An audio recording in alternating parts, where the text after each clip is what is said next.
Flint മാക്സിലേക്ക് ഏവർക്കും സ്വാഗതം.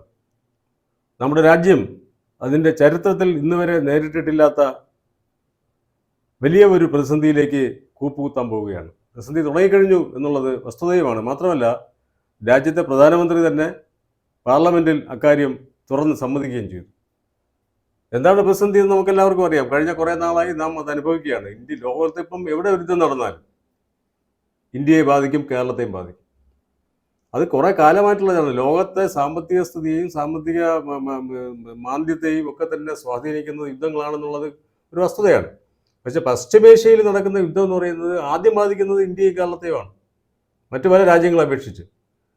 Iran Iraq യുദ്ധം, ആ കാലത്തുണ്ടായ ആ സാമ്പത്തിക പ്രതിസന്ധി, അതുമായി ബന്ധപ്പെട്ട് പിന്നീടുണ്ടായ ഗൾഫ് പ്രതിസന്ധി, ഇതെല്ലാം തന്നെ നാം അനുഭവിച്ചതാണ്. ഇപ്പോൾ എന്താണ്, കഴിഞ്ഞ 6 മാസമായി ഇറാനിലേക്ക് യുദ്ധം ഉണ്ടാകാൻ സാധ്യതയുണ്ട് എന്നുള്ള റിപ്പോർട്ടുകൾ രാജ്യാന്തര തലത്തിൽ നിന്ന് തന്നെ വന്നുകൊണ്ടിരുന്നതാണ്. രാജ്യത്തെ പല പ്രമുഖരും അത് മുന്നറിയിപ്പ് നൽകിയിരുന്നതാണ്. എന്നിട്ട് ഇന്ത്യ ഗവൺമെൻറ് എന്ത് സ്വീകരിച്ചു, എന്ത് നടപടിയെടുത്തു, എന്ത് പരിഹാര മാർഗ്ഗങ്ങളാണ് എടുത്തത്? വലിയ പ്രതിസന്ധി എന്ന് പറഞ്ഞാൽ സാമ്പത്തിക പ്രതിസന്ധി മാത്രമല്ല, നമുക്കറിയാം. ഇപ്പോൾ ഹോർമൂസ് കടലിടുക്കിലൂടെ ഒരു കപ്പൽ വരണമെങ്കിൽ, ഒരു എണ്ണ ടാങ്കർ വരണമെങ്കിൽ കപ്പം കൊടുക്കുന്ന അവസ്ഥയിലേക്ക് എത്തിയിരിക്കുന്നു എന്നാണ് മനസ്സിലാക്കുന്നത്. അപ്പോൾ ആ കപ്പം കൊടുക്കേണ്ടി കൂടെ വരികയാണെങ്കിൽ നമുക്കുണ്ടാകുന്ന ദുർവഹമായ സാമ്പത്തിക ഭാരം എത്രമാത്രമായിരിക്കും, അത് നമ്മളെ എന്തുമാത്രം രീതിയിൽ ബാധിക്കും? ഇങ്ങനെയുള്ള കാര്യങ്ങളിൽ ഭയങ്കര ആശങ്കയോടുകൂടിയാണ് നാം ഇരിക്കുന്നത്. ഇപ്പോൾ ഇതിനെക്കുറിച്ചുള്ള ചർച്ചയാണ് ഞങ്ങൾ നടത്തുന്നത്. ശ്രീ അനിൽ, താങ്കൾ ഇതിനെക്കുറിച്ച് വിശദമായി പഠിച്ചിട്ടുള്ള ഒരാളാണ്. ഈ പ്രധാനമന്ത്രി പറഞ്ഞ കാര്യമുണ്ടല്ലോ, പ്രധാനമന്ത്രി ഒടുവിൽ സമ്മതിക്കുകയാണ്. നാണമില്ലാത്ത രീതിയിലുള്ള സമ്മതമാണ് അത്. വാസ്തവത്തിൽ നാണമില്ലാത്തൊരു തരം സമ്മതമാണ്. നേരത്തെ തന്നെ മുൻകരുതൽ എടുക്കേണ്ടതാണ്. എന്താണ് അത് സംബന്ധിച്ച്? നമുക്ക് യുദ്ധം തുടങ്ങി ഫെബ്രുവരി 28-ാം തീയതി യുദ്ധം തുടങ്ങി. ഇന്നാണ് അദ്ദേഹം ഇത്തരം ഒരു പ്രതിസന്ധി രാജ്യത്തെ വല്ലാതെ ബാധിച്ചിരിക്കുന്നെന്ന് നമ്മളോട് പറയുന്നത്, പങ്കുവെക്കുന്നത്. ഏതൊക്കെ തരത്തിലായിരിക്കും ഈ യുദ്ധം നമ്മളെ ബാധിക്കുന്നതെന്ന് പൊതുവെ സാധാരണ ജനങ്ങൾക്ക് പോലും അറിയാം. ഒന്ന്, രാജ്യത്തിന് ആവശ്യമായ 95% ക്രൂഡ് ഓയിലും നമ്മൾ ഇറക്കുമതി ചെയ്യുന്നു വിവിധ രാജ്യങ്ങളിൽ നിന്ന്. പക്ഷേ അതൊക്കെ വരുന്നത് പ്രധാനമായി 80% വരുന്നത് ഹോർമൂസ് കടലിടുക്കിലൂടെയാണ്. അവിടെയാണ് ഒരു വലിയ പ്രതിസന്ധി ഉണ്ടായിരിക്കുന്നത്. ഏറ്റവും പുതിയ വാർത്തയിൽ അതുവഴി ഇറാന് താല്പര്യമുള്ള രാജ്യങ്ങൾ എന്ന് വെച്ചാൽ ഇന്ത്യ, ചൈന, പാകിസ്ഥാൻ തുടങ്ങിയ രാജ്യങ്ങൾ കപ്പൽ കൊണ്ടുപോകാം. പക്ഷേ ഒരു കപ്പലിൽ നിന്ന് $2 മില്യൺ $20 ലക്ഷം അവർക്ക് ഇനാം കൊടുത്താൽ മാത്രമേ കപ്പൽ കടത്തി വിടുകയുള്ളൂ. അപ്പോൾ ഒരു കപ്പലിന് കുറഞ്ഞത് ഒരു 18.5 കോടി രൂപ ഇനാം കൊടുത്തുകൊണ്ട് മാത്രമേ കപ്പൽ കടത്തി വിടൂ.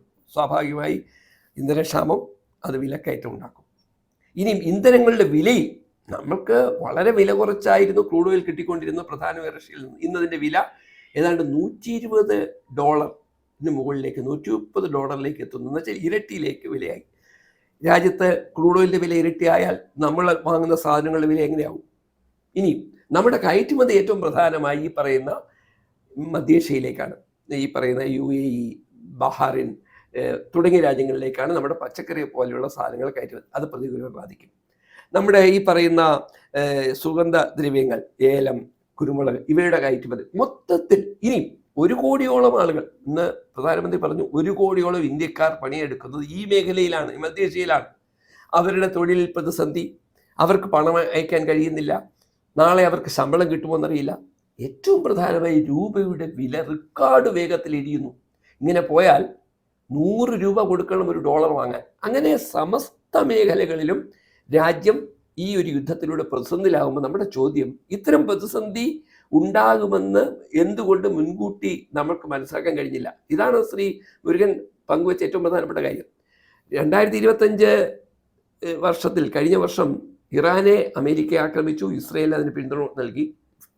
ഏതു സമയവും ഇറാൻ ഈ ആക്രമിക്കുമെന്ന് ലോകത്തിലെ രാജ്യങ്ങൾക്കൊക്കെ മനസ്സിലാകുമായിരുന്നു. അന്നൊന്നും അനങ്ങാതിരുന്ന, നിശബ്ദമായിരുന്ന ഇന്ത്യ അതാണ്ട് തയ്യാറെടുപ്പുകളൊന്നുമില്ലാതെ ഇപ്പോൾ കൈമലത്തി പറയുന്നു നമ്മൾ എന്ത് ചെയ്യാനാണ്, യുദ്ധം വന്നുപോയി. ഈ രീതിയിലേക്ക് നമ്മുടെ ഭരണാധിപന്മാർ കാര്യഗൗരവമായി വിഷയങ്ങളെ നോക്കിക്കാണാൻ പരാജയപ്പെടുന്നു എന്നതിൻ്റെ ഏറ്റവും നല്ല തെളിവാണ് നമ്മൾക്ക് ബോധ്യപ്പെടുന്നത്. അതെ, ഇത് പരാജയം ആണ് എന്ന് സ്വയം സമ്മതിച്ചില്ലെങ്കിൽ പോലും നാട്ടുകാർക്കെല്ലാം തിരിച്ചറിയാവുന്ന കാര്യമാണ്. നമ്മുടെ നാട്ടിലെ എല്ലാ ജനങ്ങളും അറിയാമല്ലോ ഇതിൻ്റെ വസ്തുതകൾ, ഇതിൻ്റെ എല്ലാം പിന്നിലുള്ള വസ്തുതകൾ.